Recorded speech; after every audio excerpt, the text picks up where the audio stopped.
I'm sure allowed to go live. See that they've allowed Diamond and Silk to return. Congratulations to them. I hope that they will start helping the rest of us so that we are not being shadow banned, whatever the case may be. What I'd like to talk about today is the current education system. People don't understand how that was created or where it came from. People don't get the fact that, you know, in 1840, most schools were public. I mean, not public, but private or homeschooled. And the literacy level was very high. Like, most people could read and write and things like that. Not until like 1903, when rich millionaires like the Rockefellers, the Gates, the Carnegies, and the Vanderbilts started funding public school systems. And a lot of people think they were putting out this school system so that they could help the American people to become literate. But what they don't understand is that what they were trying to create a predictable, very predictable, controlled, obedient society.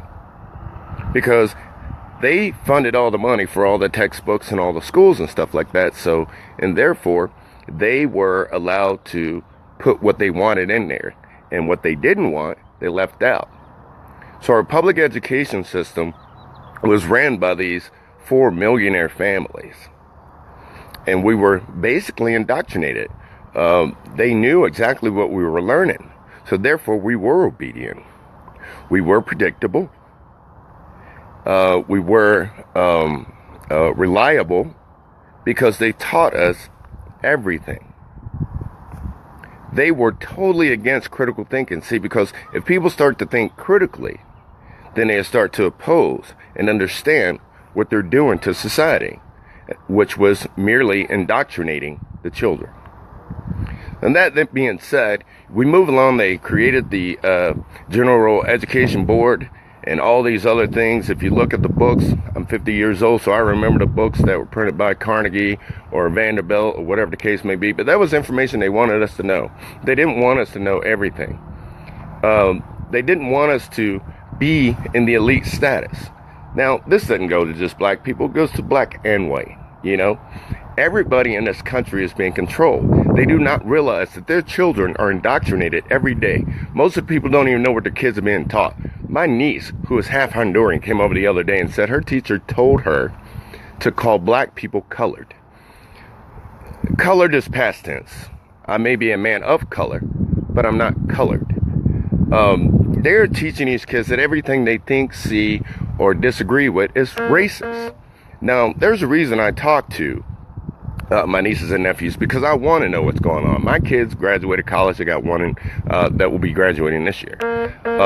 But I like to know. And I'm just simply amazed of how they are indoctrinating these children. So I started doing a lot of study on where the education system came from. And it made sense.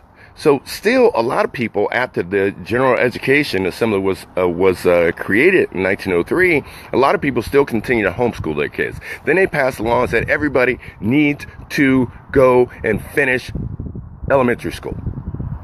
So now they're forcing, now they're forcing you to go to an indoctrinated school system designed by elitist millionaires, like I said, such as the Carnegies, such as the Gates, such as the Vanderbilts, such as the Rockefellers, so they can control society. We need to get out of that mindset and not be as predictable as they want us to be, to not be as reliable to making them rich as we want them to be. We got to come together as Americans.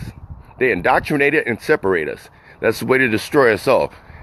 We need to come together as Americans to let them know that you are not telling me the truth. Now, they've made a lot of mistakes in these books and things like that. They contradicted themselves a lot. And if the information is out there, all you have to do is look for it, all you have to do is read it. It's not that hard. But people are still content on, I know everything. Now, a lot of you know people graduated college, and this doesn't go to everybody in college. What happens is this. If you meet most college people, they know everything. And they don't ask questions. And they repeat what they were taught. They just do. They repeat what they are taught. There used to be a law where they said illiterate people couldn't vote. But let me tell you something. Given the proper information, anybody can make a logical decision. If you think about this, if I had somebody with Down syndrome or somebody with a learning disability, and I told them, if you touch the cold one or the blue one, it's cold. If you touch the red one, it's hot. Most of them would understand that. An educated person will doubt me. He will say, let me check, and probably burn himself. And it's okay to check. He don't need to place his hand right on top of it. But I've already given him the logical information, and I've explained it to him that this is what's going to happen, but they don't listen. We need to stop being indoctrinated. It's okay to go to school. You should actually graduate, but concentrate on math, English, science, social studies. History will always be changed. History will always be manipulated by the rich and those who wish to control you. I'm Dion Alexander, American First.